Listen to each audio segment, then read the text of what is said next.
जय हिंद स्टूडेंट्स। आज का आपका चैप्टर 4 का आगे का भाग देखते हैं। तो कल मैंने आपको बताया था कि गर्मियों की छुट्टियों में जो बच्चा है राघव, वो अपने नए पड़ोसी कार्तिक से देखता है कि वह एक पुस्तक से पढ़ रहा है।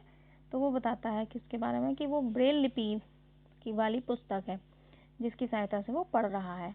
लेकिन क्या होता है कि उसको इसके बारे में जानकारी और ज़्यादा लेनी होती है। तो वो अपने विद्यालय जब जाता है तो अपनी मैम से वो यही प्रश्न पूछता है कि ब्रेल लिपि क्या है।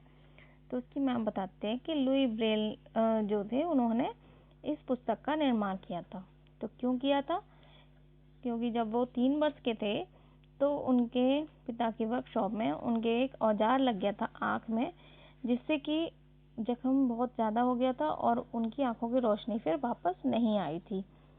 तो फिर उन्होंने आगे इसकी ब्रेल लिपि का निर्माण किया था। तो आगे पढ़ते हैं।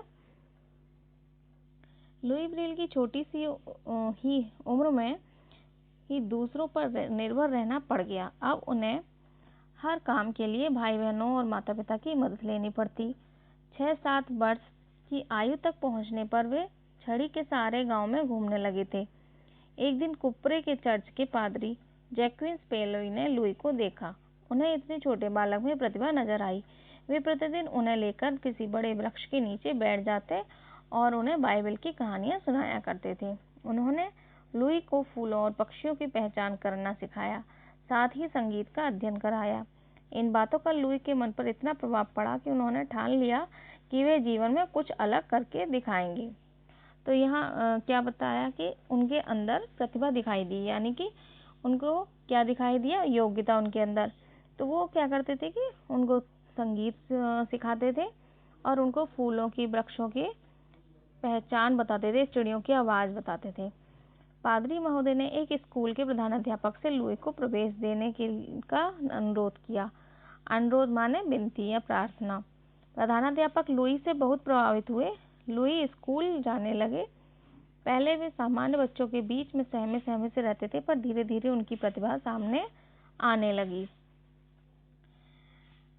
तो जब उनकी प्रतिभा मतलब योग्यता उनके सभी के सामने आने लगी। बाद में पेरिस में दृष्टिबाधित बच्चों के एक स्कूल में लुई को प्रवेश मिला। वहां भी लुई ने अपनी असाधारण प्रतिभा से सभी को प्रभावित किया। दृष्टिबाधित माने उनके जैसे ही बच्चे थे सभी, तो वो भी उनके साथ उस स्कूल में पढ़ने लगे। असाधारण प्रतिभा से सभी को प्रभावित किया। आगे चलकर वे उसी स्कूल के में अध्यापक भी बने। उन दिनों दृष्टिबाधित बच्चों का अक्षर ज्ञान कराने में बहुत मुश्किलें आती थीं।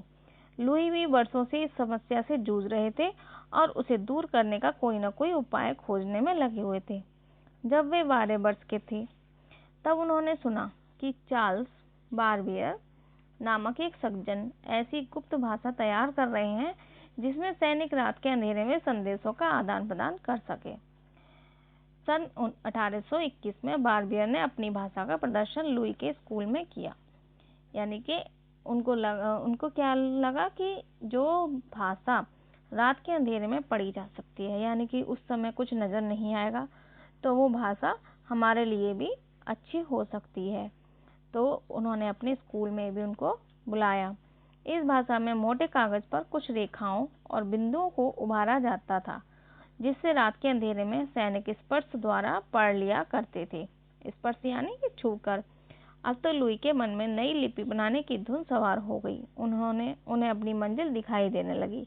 13 वर्ष की आयु में लुई इस कार्य में जुट गए। रात को जब दुनिया सो रही होती थी तब वे मोटे कागज पर बिंदु बनाकर अक्षरों के आकार बनाने का प्रयास करते रहते थे। वे अपनी अनोखी लिपि को इस प्रकार बनाना चाहते थे जिससे पढ़ने में दृष्टिबाधित लोगों को जरा सी भी कठिनाई ना हो।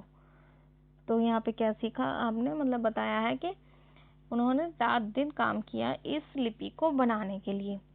सन 1829 में लुई ब्रेल को अपने प्रयास में कामयाबी तब मिली जब उन्होंने इस लिपि में अपनी पहली पुस्तक प्रकाशित की। क्या किया कि अपनी पहली पुस्तक उन्होंने प्रकाशित की। बाद में उन्हें स्वयं इस लिपि में कुछ खामियां नजर आई। लुई ब्रेल भला कहाँ हार मानने वाले थे। वे इस लिपि में सुधार लाने में जुट गए। सन 1837 में उन्होंने संशोधित लिपि में दूसरी पुस्तक प्रकाशित की। इस प्रकार उन्होंने दृष्टिबाधित लोगों के पढ़ने के लिए एक नई दुनिया रच डाली। तो कामयाबी यानी कि उनको क्या मिल गया था?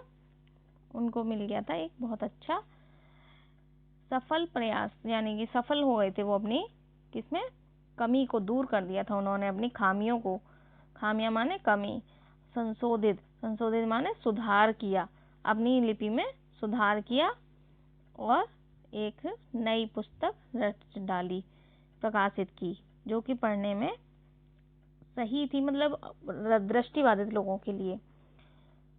लुई ब्रेल की लिपि को ब्रेल लिपि के नाम से जाना जाता है।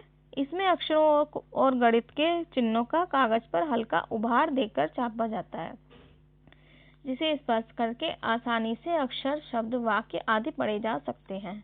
अपने जीवन के अंतिम समय में लुई ब्रेल का स्वास्थ्य काफी बिगड़ गया था।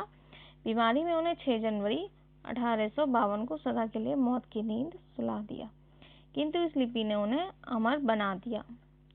तो बच्चों, आपको पता है कि कोई भी मनुष्य जो है अगर कोई प्रयास करना चाहता है तो वो हमेशा सफल ही होता है। हमें भी हमेशा प्रयास करते रहना चाहिए। किसी भी चीज़ के लिए एक निश्चय कर लेना चाहिए कि हमें ये काम करना है, तो वो काम जरूर होता है।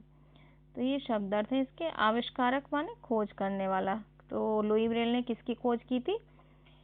ब्रेल लिपि की। लुई ब्रेल के नाम से ही हम पहचान सकते हैं कि ब्रेल लिपि का निर्माण किसने किया था? लुई ब्रेल ने।